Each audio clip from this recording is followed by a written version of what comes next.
మానవునికి ఆదరణ అవసరమైంది. అయితే దేవుడి రోజు మనతో మాట్లాడుతున్న మాట ఇదే. ఒకవేళ నీవు కూడా అదే పరిస్థితిలో నీ మూర్ఖత్వాన్ని బట్టి కలిగిన గాయాల ద్వారా, ఎడబాటు వలన కలిగిన బాధల ద్వారా, అనేక మంది స్నేహితుల ద్వారా నువ్వు నమ్మిన వారే నీకు వెన్నుపోటు పొడిచి గాయాలు చేసి నిన్ను వదిలిపెట్టేస్తే, నువ్వు అనుకోని నిందలు అవమానాలు నిన్ను చుట్టుముట్టేస్తే, నాతో ప్రేమగా ఎవరు మాట్లాడేవారు లేరండి, ప్రేమగా పలకరించేవారు లేరు, నా బాధల్లో, నా కష్టాల్లో, నా కన్నీటిలో నన్ను ఓదార్చేవారు ఎవరు లేరని ఒకళ్ళని బాధపడుతుంటే దేవుడు నీతోనే మాట్లాడుతున్నాడు. విను సహోదరి, దేవుడు నీతోనే మాట్లాడుతున్నాడు. సహోదరుడు విను, ప్రభు ఈ మాట నీతోనే మాట్లాడుతున్నారు. యెరూషలేముతో ప్రేమగా మాట్లాడండి. యేసయ్య మాటలు ప్రేమగల మాటలు. ఆ మాటలు మనం చదువుతున్నప్పుడు ఆయన మాటల మాధుర్యాన్ని అర్థం చేసుకుంటే ఆయన ప్రేమతత్వాన్నంతా మనం అర్థం చేసుకుంటాం. ప్రభువారు చెప్పిన మాట, నిన్ను వల్ల నీ పొరుగు వారిని ప్రేమించు.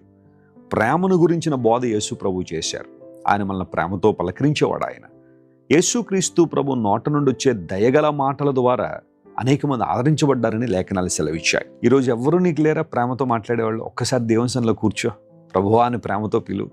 యేసయ్యా నీవు తప్ప నాకు ఎవరు లేరు నాయన. ఆనాడు భర్తిమయ్య అన్నట్టుగా దావీదు కుమారుడా యేసు నన్ను కరుణించు, నన్ను కనికరించు అని కనుక నువ్వు ప్రార్థన చేయగలిగితే ఆయన మెల్లనైన స్వరం, ఆయన యొక్క మృదు మధురమైన స్వరం నువ్వు వింటావు. ఆ మాట నీకు గొప్ప ఆదరణ, ధైర్యాన్ని ఇస్తుంది. ప్రభు నిన్ను బలపరుస్తాడు. పరిశుద్ధాత్మ దేవుడు ఆదరణకర్త అని బైబిల్లో రాయబడింది. పరిశుద్ధాత్మ దేవుడు ఎందుకు మనకు అనుగ్రహించబడ్డారు? ఒక విశ్వాసి రక్షణ పొందిన తర్వాత యేసుక్రీస్తు ప్రభువును అంగీకరించినప్పుడు పరిశుద్ధాత్మ మనలోనికి వస్తారని బైబిల్ సెలవిచ్చింది. మీరు ఆత్మచేత ముద్రించబడ్డారని పౌలు మహాశయుడు ఎఫెసీ సంఘానికి రాశారు.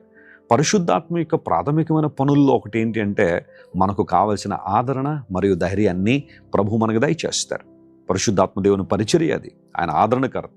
హీ ఈజ్ ద కంఫర్టర్ అని లేఖనాల్లో రాయబడింది. ఈరోజు నువ్వు ఎదుర్కొంటున్న కన్నీరు, బాధ, వేదన, వైఫల్యం నుంచి ప్రభు నిన్ను విడిపించి తన ప్రేమగల మాటలు, ఆదరణకరమైన మాటలు నీకు అందించి తన మహిమ కొరకు ఆయన నిన్ను వాడుకోవాలని ఆయన ఇష్టపడుతున్నారు. దోషకాలం సమాప్తం అయింది. ప్రభు నిన్ను విడుదల చేస్తున్నారు. గొప్ప కార్యాలు నీ జీవితంలో జరిగిస్తారు.